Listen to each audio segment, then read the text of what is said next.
It's something no homeowner wants to hear. You need a new roof. It's a project that can turn out to be very costly, but did you know there are things that you can do to make sure that you get the most life out of your roof? The Marble Life's Brian Spiros spent an afternoon with a crew from Peninsula Roofing in Salisbury, and he got some great tips that you need to know. Take a look. It's the one place on your home or business you may not pay close attention to. After all, it can sometimes be well above your head and out of sight. But it's time to start thinking about your roof. I'd like to tell you that your roof is going to last forever. It's not the case, unfortunately. But what I can say is that the roofs will last a fairly long time, provided they have the proper maintenance and inspection. Sean Fahey is the Vice President of Operations for Peninsula Roofing. He says there are several things people can do to ensure the roof over their head lasts as long as it possibly can. So let's get to it. On with a hard hat and up the ladder we went. Tip number 1, keep a close eye on those shingles. One of the most obvious things that you can see from the ground or up on the roof is the amount of granules that you have left on your shingles. One of the things that you can tell looking at this roof is you have two roofs that are joining together in a valley. The roof on one side is darker than the roof on the other side. Most likely it's because the darker roof is older, which means over time the granules that give shingles their color and protect the shingles from deterioration from ultraviolet radiation have worn off. So one of the ways that you can tell if your roof is old, new, in decent shape or not is tell how many granules you have on the roof. When you have a lot of granule loss, it's time to start thinking about replacement or repairs. Tip number 2, be sure your roof is clear of debris. What can happen when you have debris and things like this in your valley is water starts coming down. It'll hit the debris, leaves, and other things that have gotten caught up in your valley. And instead of flowing down and off the roof the way it's supposed to, it'll actually start backing up. It'll come down, it'll hit that debris, and then start forcing its way up underneath the shingles, underneath the underlayment. Which is the one place you don't want water. Right, because you're forcing water into the building instead of letting it flow off where it's supposed to be. Tip number 3, make sure no shingle tabs are missing like they are here.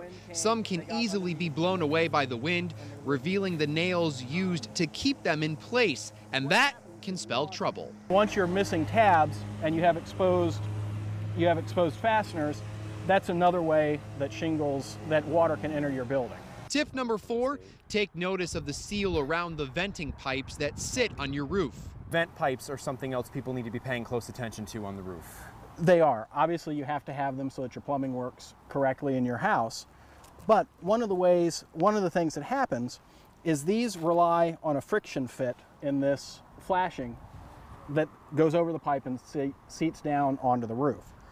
Over time, that opens up, that cracks, it splits, and it allows water to go down and enter your building again. Sean says your best bet if that happens, replace them. If that's not an option, make sure you reseal them. And while we're up on the roof, let's talk about the gutters.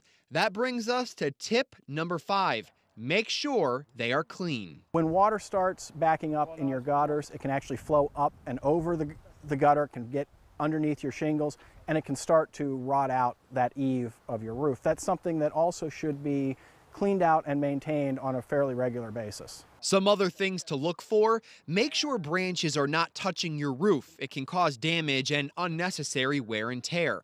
Also, if your shingles are starting to curl, Sean says you may get another 3 to 5 years out of the roof before it's time for a new one. If you have a satellite dish, make sure the base of it is sealed properly to prevent any leaking.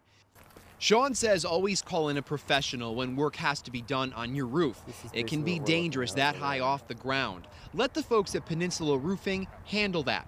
Finally, it's also important to hire a company that stands behind its work. You're inviting somebody to take care of your home. You're inviting somebody to help keep you watertight and dry and comfortable in your house.